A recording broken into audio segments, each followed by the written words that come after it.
او دا یاد ساتئ ښه دا ځان سره ولیکئ ویلیکئ چې کم سړی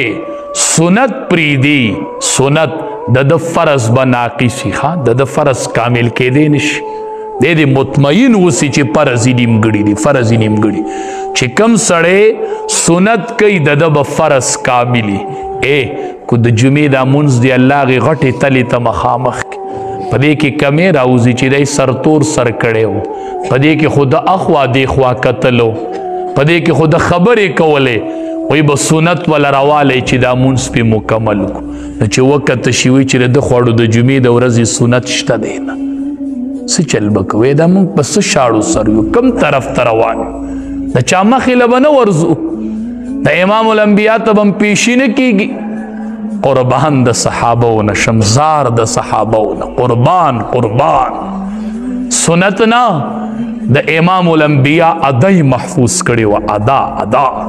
نبی علیہ السلام منځ ته به یې کتل چې نبی علیہ السلام سجده داسې لګي اقا شان سجده به یې لګول ځکه خو نبی علیہ السلام یو ورځ وایي ما جنت ولیدو ابوبکر صدیق رضی الله تعالی جنت مې ولیدو وی کله فی المنام او فی لیلة المعراج په دې دوو موقعو د جنت لیدی شي بل ځای نه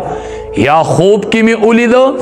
یا مې د معراج په شپه ولید ابوبکر صدیق رضی الله تعالی عنہ خپه شو وی چې زه د سره وینو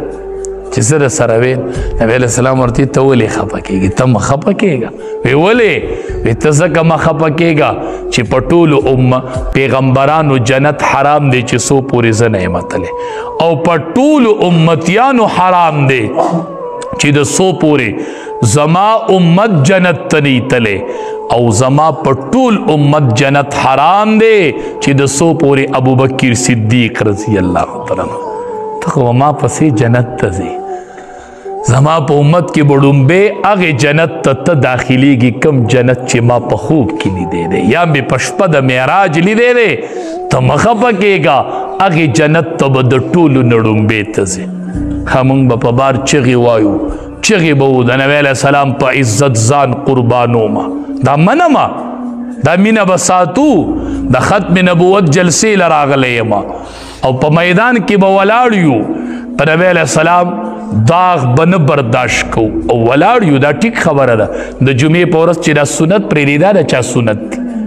جلسې له راغلی او سنت پرېږدي د جمعې په ورځ ته په نبی علیه السلام ننګ کوې ته د امام الانبیا سنت محفوظ کوې او د جمعې په ورځ سنت پرېږدي او د مسجد نه وځې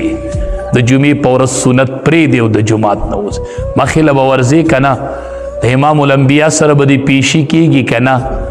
سترګې به مخامخ کېږي که نه حوض کوثر له به ورځونه امام الانبیا به ناسي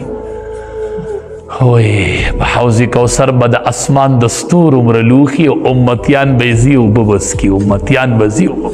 هسې نه چې د امام الانبیا مخې له ورشو هغه رانه مخ واړئ رانه په حوض کوثر مخ واړئ تا زما سنت نه دي کړي تا خو سنت نو کړي تا خو دا سودی خو سنت دی نو دا خو سنت دی نو دا خو فرض نه دی نو چې هلته درنه مخ واړئ چې دا سنت د چا و دا د چا سنت و دا چا کړي وو